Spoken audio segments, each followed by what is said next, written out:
అందరికీ నమస్కారం అండి. నేను మీ హైకోర్టు అడ్వకేట్ సుబ్బుని మాట్లాడుతున్నా. ఈరోజు పాల్దీ తండకు సంబంధించి పాల్దీ రమేష్ గారు గుండెపోటుతో చనిపోవడం నిజంగా బాధాకరం. ఏదైతే ఈ మైక్రో ఫైనాన్స్ కేసు ఉందో ఈ మైక్రో ఫైనాన్స్ కేసుకు సంబంధించి 40 లక్షలు కట్టడం జరిగింది.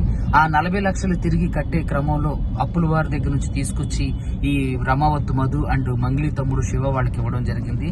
సో అదే క్రమంలో వాళ్ళు మోసం చేయడం, ఆ మోసం చేసిన తర్వాత ఎవరి దగ్గర అయితే రిలేటివ్స్ దగ్గర అప్పు తీసుకొచ్చారో ఆ అప్పులు వాళ్ళు ఇంటి ముందుకు వచ్చి అసహ్యంగా మాట్లాడడం, అదేవిధంగా వారి కుటుంబ గౌరవాన్ని బజార్కి ఇచ్చేంత దారుణంగా మాట్లాడడంతో ఒక్కసారిగా బాధపడినటువంటి ఆయన ఏదైతే పాల్దీ రమేష్ గారు ఉన్నారో ఆయన ఈరోజు గుండెపోటుతో చనిపోవడం జరిగింది.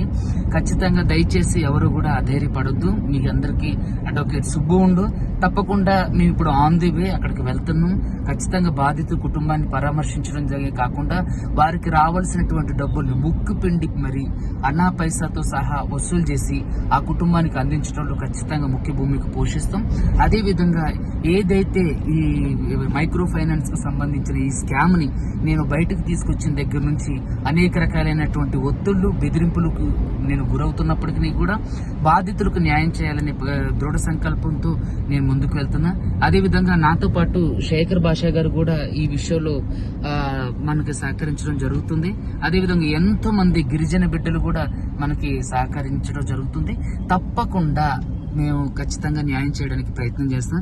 దయచేసి ఎవరు కూడా అధైర్యపడొద్దు. దయచేసి ఎవరు కూడా చనిపోవద్దు. ఎంతవరకు ఏదైనా సరే ఏది ఏమైనా సరే న్యాయబద్ధంగా పోరాడదాం.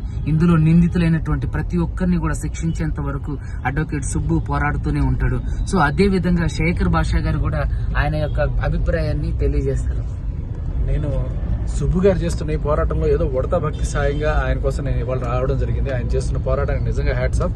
ఆయన కోసం ఎందరో మంది ఎంబడబడుతున్నారు ఆయన ఏదో రకంగా దీని నుంచి తప్పించడానికి. బట్ అలాగే ఆయన కోసం ఎంతో మంది నాలాగా సహాయం చేయడానికి కూడా ముందుకు వస్తున్నారు. So we are all with you Subbu garu. ఖచ్చితంగా మనం వీళ్ళందరికీ కూడా న్యాయం చేసేది పోరాడదాం. నేను 2 రోజుల క్రితం చెప్పా ఒక న్యూస్ ఛానల్లో, వీళ్ళు ఎవరన్నా చనిపోతే ఎవరిది రెస్పాన్సిబిలిటీ, ఎవరు ఎందుకు పట్టించుకోవట్లేదు, గవర్నమెంట్ వాళ్ళు కానీ ప్రతిపక్షం వాళ్ళు కానీ ఎవరు కూడా ప్రభుత్వం కానీ ఎవరు ఎందుకు పట్టించుకోవట్లేదు అని చెప్పి గట్టిగా మాట్లాడుతున్నాం. ఈ లోపలే ఈ దారుణం జరిగింది. సో ఆ కుటుంబాన్ని పరామర్శించడానికి వెళ్తున్నాం. తప్పకుండా మేమందరం కూడా మీతో ఉన్నాం. ఎవరో కూడా అధైర్యపడొద్దు. ఈ స్కామ్ని బయటకు తీసుకొచ్చిన సుబ్బుగా నేను చెప్తున్నా, ఖచ్చితంగా మీ అందరికి న్యాయం చేసేంత వరకు మేము పోరాడుతూనే ఉంటాం. ఇప్పుడు పాల్దీ రమేష్ గారి కుటుంబానికి మా ప్రగాఢ సానుభూతి తెలియజేస్తున్నాం. అదేవిధంగా అందరూ ధైర్యంగా ఉండండి. మీకోసం నేను పోరాటం చేస్తా. థ్యాంక్ యూ అందరికీ.